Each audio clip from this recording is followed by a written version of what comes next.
The United States has plenty of pros and cons, just like any other country. However, you can't deny America tends to have more of each, and some of them are turned all the way up to 11 on the weirdness scale, like having the police patrol your school, writing the date in a weird way. Let's not even talk about the imperial measurement system and having full-on smear ads against political opponents. Welcome to the wonderland that is the USA. And what better way to learn about the bizarre things that Americans think are completely normal than by asking non-Americans for their opinions? Let's go. Bankruptcy because you went to the hospital.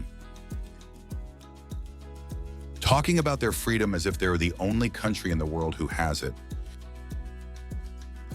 Gratuitous violence in entertainment is normal, but show one boob and people lose their shit.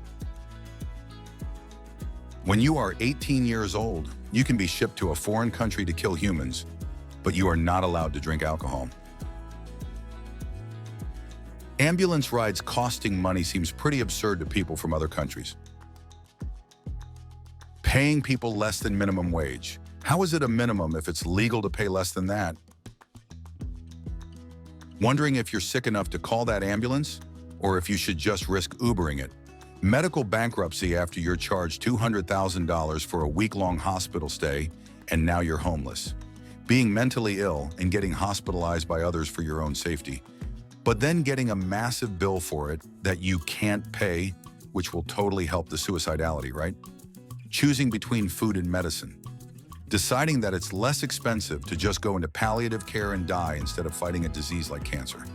As you can see, I really hate the American medical care system. Turning scientific information into a political discussion. Archaic, unhelpful standard units of measurement. Putting a ton of sugar in products like bread. Gun ownership. Many Americans are afraid all the time.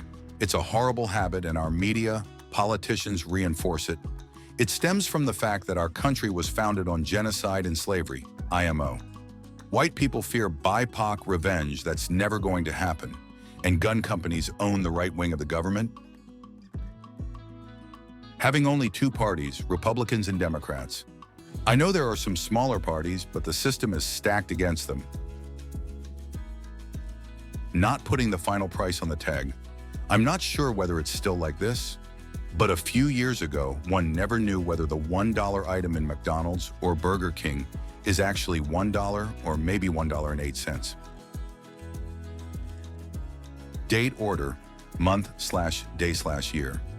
While the US thinks a lot of weird things are normal, the one that isn't giving us any peace and quiet is that Americans write the date as MM/D, D/YYYY. So why exactly do Americans write the date by putting the month before the day? Of course, it seems completely logical to somebody who's grown up with this system and uses it every single day of their lives. Nothing could be more natural in their opinion. But from an outsider's perspective, it looks downright weird and illogical. And the US is the only country in the world that does things this way. There are several theories about this. One of them is that in certain cases, it's more convenient to know the month first rather than the day. For instance, when somebody asks you when your birthday is, it's more useful to know the month first to get your bearings right before zoning in on the exact day. Portion sizes. While living in Texas, I am Finnish, I saw huge people in huge portion sizes, rarely a healthy option available. It was unbelievable how big the portion sizes were. The plot of Breaking Bad being about a science teacher getting cancer and worrying about leaving his family with massive medical debt when he dies. My maternity leave was an unpaid 6 weeks, and I had to fight them on not shorting me because I went past my due date and didn't keep working until the day I went into labor. American flags everywhere. I traveled throughout Europe and the Caribbean, and I usually only saw their flag on government buildings and here and there. Whereas here in the USA, the flag is like Frank's Red Hot. We put that sit on everything. Magnets, churches, cars, condoms, every front porch, and street lamp. Marika. Doing the Pledge of Allegiance in the morning at school. identifying as your heritage instead of your nationality. Americans will say that they're Italian, German, Polish, etc., when they don't speak the language and have no real connection to those countries anymore. In other parts of the world, people just identify with the country they were born in or have lived in for a significant amount of time, regardless of their ancestry. Had some American colleagues in Norway asking us how we celebrate the 4th of July. Big glasses of water with ice at restaurants. I live in Texas usually, and I drink ice water like 24/7. It's a good habit here, especially in summer. When I was in Europe, I would get the smallest glasses of lukewarm water that I had to ask for more every 10 seconds. I felt annoying. Aren't y'all thirsty, or am I missing something? Toilet cubicles where people not only can peek, but an adult person could crawl into your cubicle. There is so much space under the door. Willingly putting yourself massively in debt for a college degree. I come from a place with free university education, which has its own drawbacks, of course.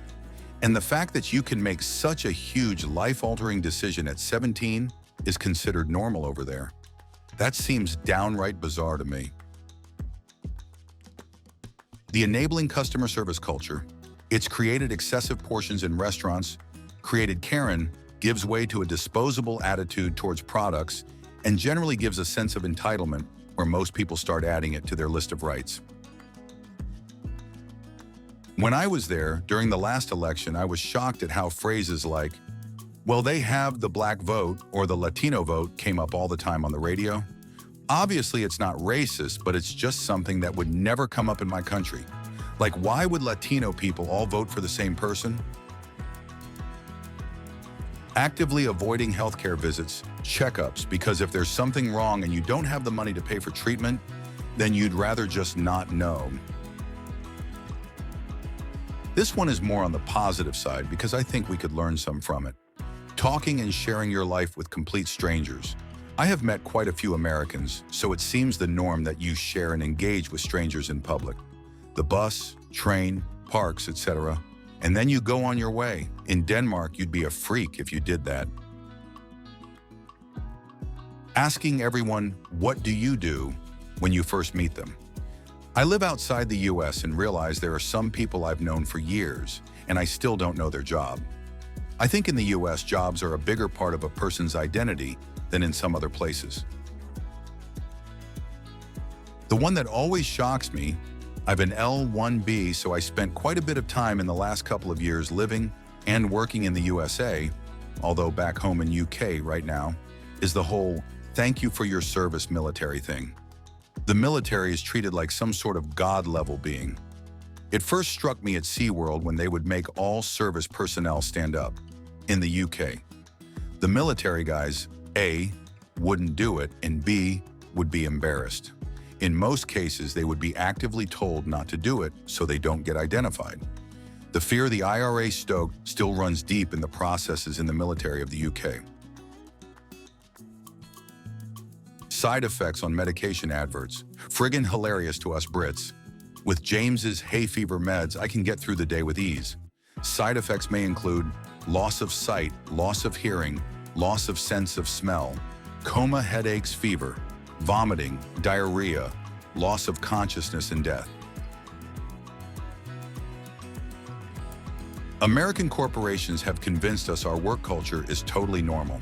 The sad thing is, working more and having no employee rights doesn't mean you have more money on the long run or that there's more productivity. Countries like Germany and Belgium have a very high productivity, but in less work hours and with better conditions. People have more time for their families, have days off, and don't need to fear for their job or their lives when they're sick because of a social security system that works. I think the USA is a bit like Japan. They too work an insane amount of hours, but one doesn't get more done in those hours. A Dutch woman wrote a book about that system and how it gives you a burnout, for example. We certainly work just as hard as Americans, but the system is smarter and fairer. It's like with education, we pay less, but our masters are equally as good as your American ones. Attack ads against political opponents, ads for law firms or lawyers. These kinds of ads are illegal and considered unethical in our country.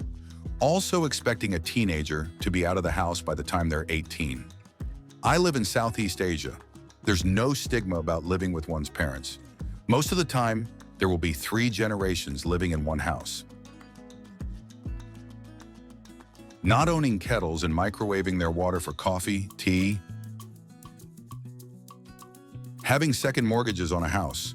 Taking massive loans they can't possibly pay off and buying stuff with it that decreases in value over time, such as cars. American accents. I mean, everyone thinks their own accent is normal, but I've met Americans who think that they have no accent, like theirs is the baseline somehow. Being concerned when anyone speaks a language you can't understand. I live in India, and we have 28 languages here, with multiple dialects of each language. I'm going to say something positive. I live in southern Italy, but I go all around the state, and the most fun and genuine tourists I've met were all American. Didn't meet a single entitled one. When I went to New York, I was flabbergasted by the amount of people just loitering on the streets or having phone conversations that everyone can hear on the train, like NPCs from GTA. People outside of the USA don't hang out in public or let other people into their business on public transport. I managed to hear a woman talk about how her baby daddy wasn't going to her daughter's birthday party, and I started to pick sides in her personal life. While walking through Central Park, I heard 2 friends with a substantial age gap talk about everyone in their friend group having mistresses, and they were trading information on the mistress facts each of them knew for their respective friends. I got invested in that one, so I followed them for a while, pretending I wasn't, because I wanted the tea.